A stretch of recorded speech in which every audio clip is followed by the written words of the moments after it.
Baldwin, take one.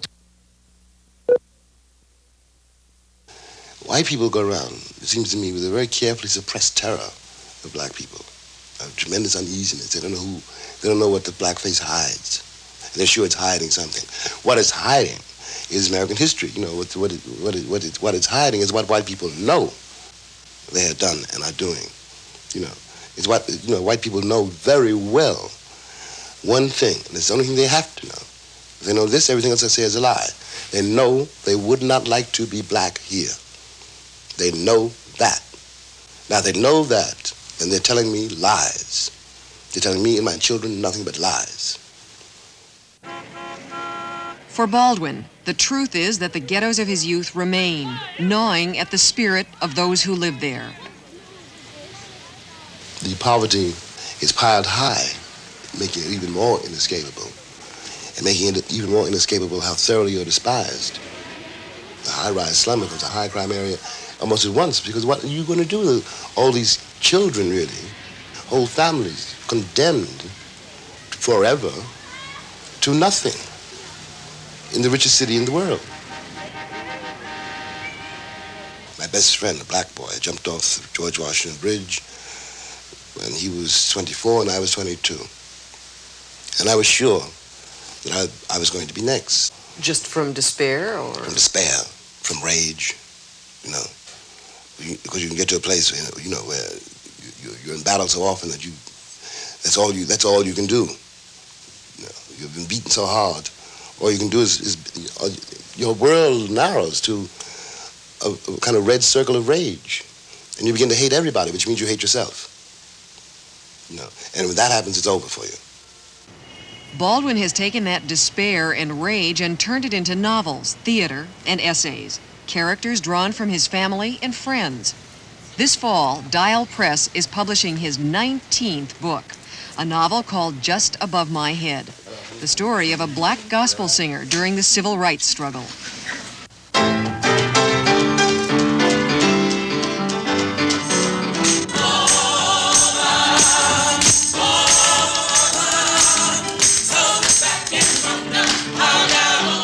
The gospel church is a theme running through much of Baldwin's work. His father was a minister, and Baldwin himself became a preacher at the age of 13. His play, The Amen Corner, shown in revival at Lincoln Center's Black Theater Festival, was drawn from his own experiences in the pulpit.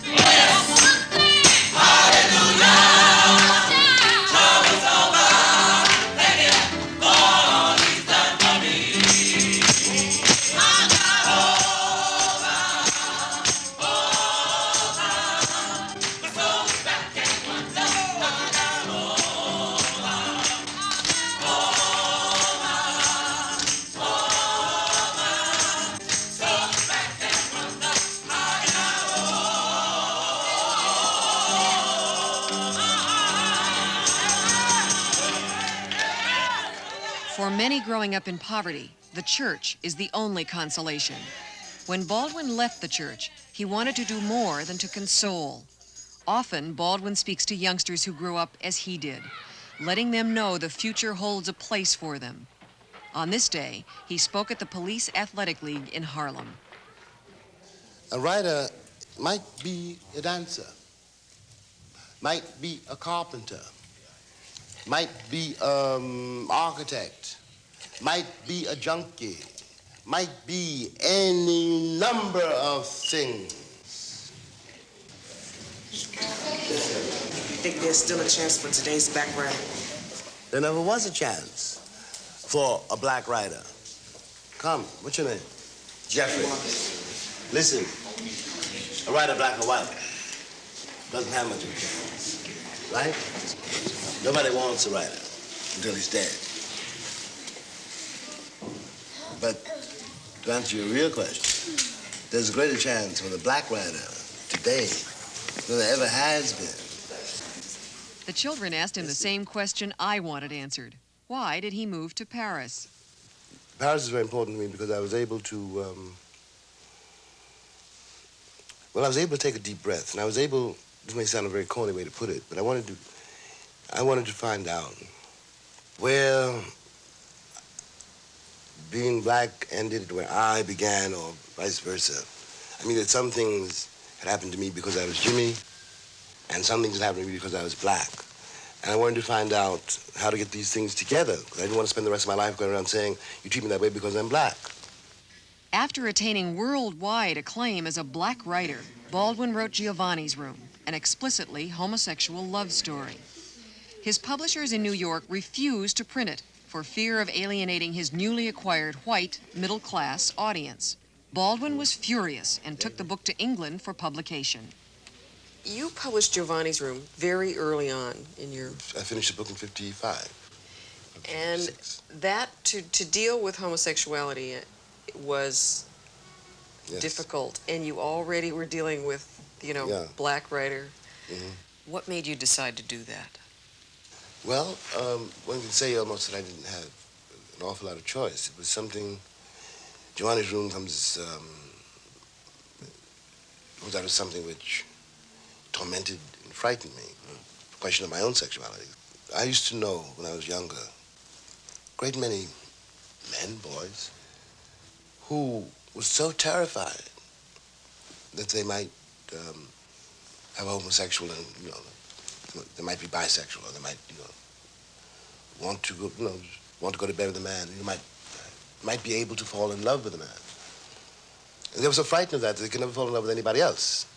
They were so frightened of men they couldn't touch women. Giovanni's Room comes somewhere out of that. Did you also feel that you wanted to get it on the record, your own homosexuality, early? I don't know if that, well, I don't know if I wanted to get it on the record, but I wanted to confront it. I'm very glad that, that was done, because it also simplified my life in another way, because it meant that I had no secrets. Nobody could blackmail me. You didn't tell me, I told you. James Baldwin is one of those lucky people who's never been unsure of his family's love. The oldest of 9 children, he was helped financially by the others during his struggling years in France. Now he's in the States more than in Europe, and with his family more often than not. With the success of his books, he was able to buy a Manhattan apartment building where his mother and several family members live now. Mrs. Baldwin's apartment is a center of activity for the whole family. Did you think he was going to be as big a success and as important? No, I didn't think that. But I knew that he had to write. Barbara! Brothers and sisters and friends of the family were there. Nieces and nephews underfoot. How's everybody? He still can't upstage me now. Conversation ran the gamut of subjects, but Baldwin's mood turned when we spoke of the American attitude toward blacks. There's a price this republic exacts. Any black man or woman walking, and that is a crime. I paid for that crime in my life, and I don't believe my countrymen anymore. They will not do to him what they failed to do to me. I was 7 years old 47 years ago, and nothing has changed since then. Look. I don't mean it to you personally. I don't even know you. I got nothing against you. I don't know you personally, but I know you historically. You can't have it both ways. You can't swear to the freedom of all mankind and put me in chains. It sounds as if you believe that slavery put a curse on us somehow. Well, it is a curse, The American sense of reality is dictated by what Americans are trying to avoid. And if you're trying to avoid reality, how can you face it? If you don't know what is going on in the ghettos of this nation, in the hearts and minds of women and men you see every day, you don't, first of all, in that case, you don't really know what's going on in your own heart and mind. And you have no way of knowing what's going on in the hearts and minds of millions of people on this globe. You have told people, this nation in particular, a lot of what they don't want to hear. Yeah, I have. I've tried. You never know.